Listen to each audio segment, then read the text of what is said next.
tonight. Kana, thank you. And again, they are right now warning of this particularly dangerous situation. The Santa Ana winds roaring back tonight. Let's get right to Chief Meteorologist Ginger Zee. Ginger, what are they expecting? They can expect large wildfires, a high risk of those spreading really quickly if they start.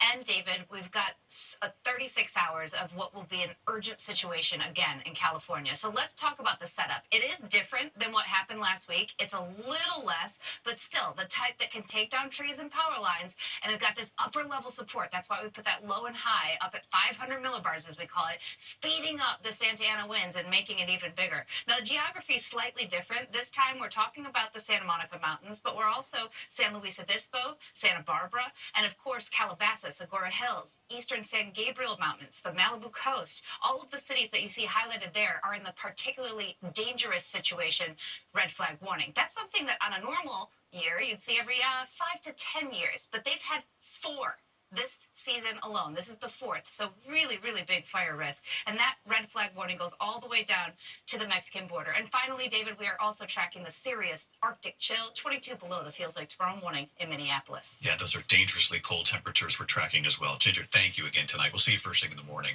Now to the other major news this Monday night, into that terrifying close call between 2 passenger jets, a Delta and a United jet approaching the Phoenix airport. The computers in their cockpits suddenly warning that they were seconds from colliding.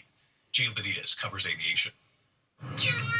Tonight, stunning images showing 2 jets on a mid-air collision course as they're coming in for landing at Phoenix Sky Harbor Airport. Justin Giddens recording from down below. My first reactions were just shocked and surprised that 2 commercial airliners with hundreds of people on them were on a converging path. The plane on the top is a United flight from San Francisco carrying 123 passengers. Below, a Delta Airlines flight from Detroit with 245 passengers. Watch this flight radar animation showing the planes nearly colliding on Saturday morning. According to data from Flight Radar 24, the planes coming incredibly close to each other at one point within 875 feet vertically and about 1,200 feet horizontally. That Delta plane going at 275 miles an hour. The only thing apparently stopping the planes from colliding, an onboard anti-collision system blaring in the flight deck. The commands heard on air traffic control audio. We do have runway 8 clear. The Delta pilot then deciding to cancel their landing approach and go around.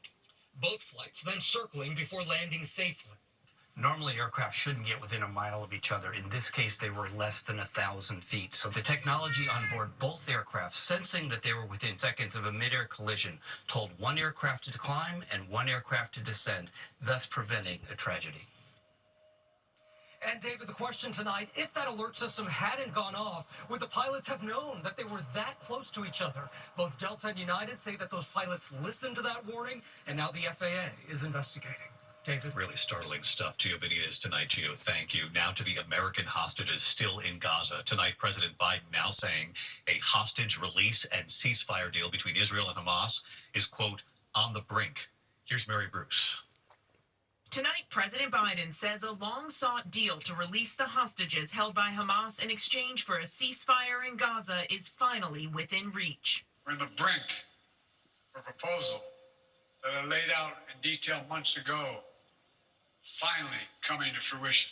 With just days left in office, the White House working closely with Donald Trump's Mideast negotiator to broker a deal. The president-elect has been blunt. If they're not back by the time I get into office, all hell will break out in the Middle East. Sources tell us the deal would initially see Hamas releasing over 30 hostages, including some Americans. The administration believes there are 7 American hostages in Gaza, 3 of whom are thought to be alive. In exchange, Israel would pause fighting so desperately needed aid can get into Gaza, clearing the way for the remaining hostages to be released and ultimately a new governing body to be established. The White House tonight says they are closer than they've ever been to getting this deal done, but it's not there yet, and they are now racing the clock, hoping to get this across the finish line before Biden leaves office, now in less than a week. David. Mary Bruce live at the White House. Mary, thank you. Moments ago, Special Counsel David Weiss releasing his final report on his investigation of Hunter Biden with harsh words for the president. Here's Pierre Thomas. Tonight, the special counsel who led the investigation into Hunter Biden with sharp words for the president's decision to pardon his son. In his final report, special counsel David Weiss saying, Other presidents have pardoned family members, but in doing so, none have taken the occasion as an opportunity to malign the public servants at the Department of Justice based solely on false accusations. Hunter Biden was convicted on federal charges for lying on a gun form. During the trial, the president telling David he would not pardon his son. Have you ruled out a pardon for your son?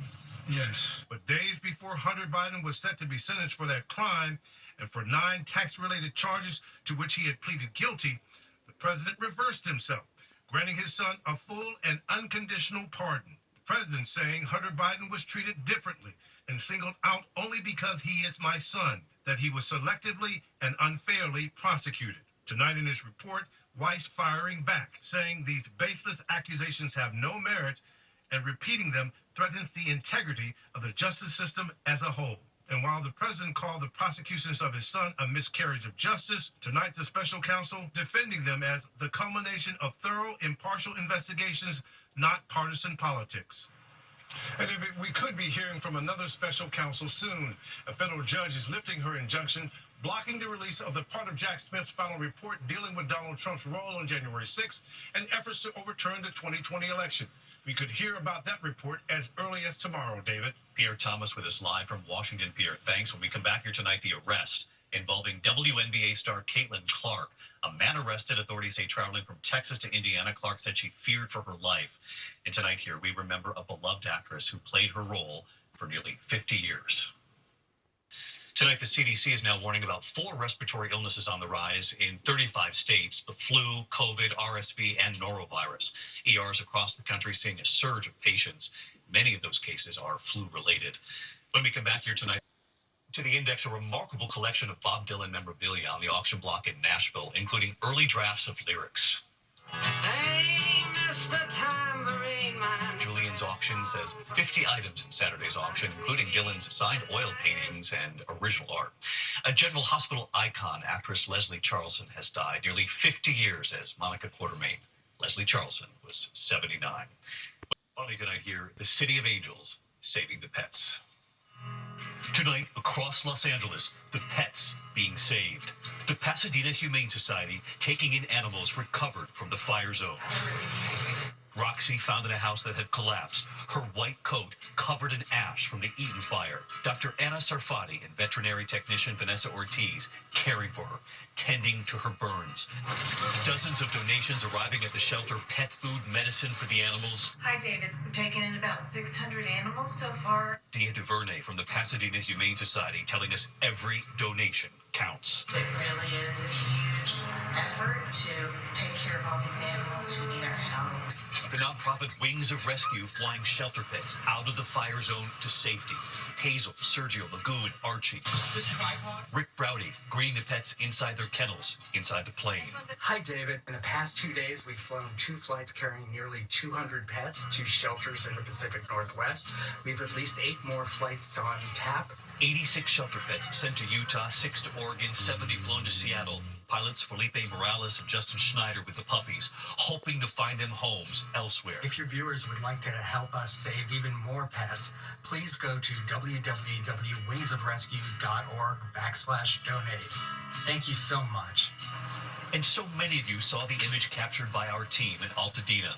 A lost dog standing by this firefighter as he battled the flames. Max, separated from his family in the Eden fire. Dog trainer Chris Abkarian of Clutch Canine in Whittier, California, called in to help, taking in Max. His family has been found tonight. We're going to go and take him to our facility, get him food, get him water, and then reunite him with his owners. Max is doing well, his family preparing for his safe return. The firefighter who comforted Max. Hi, everyone. Firefighter paramedic Slater Lee. We'll continue to do our hard work and do as much as we possibly can to support you guys. Tonight, the City of Angels, living up to its name. Thank you, and God bless everyone. Thank you. You saw Max wagging his tail when the firefighter and the paramedics started to help him. I'll see you tomorrow night. Good night.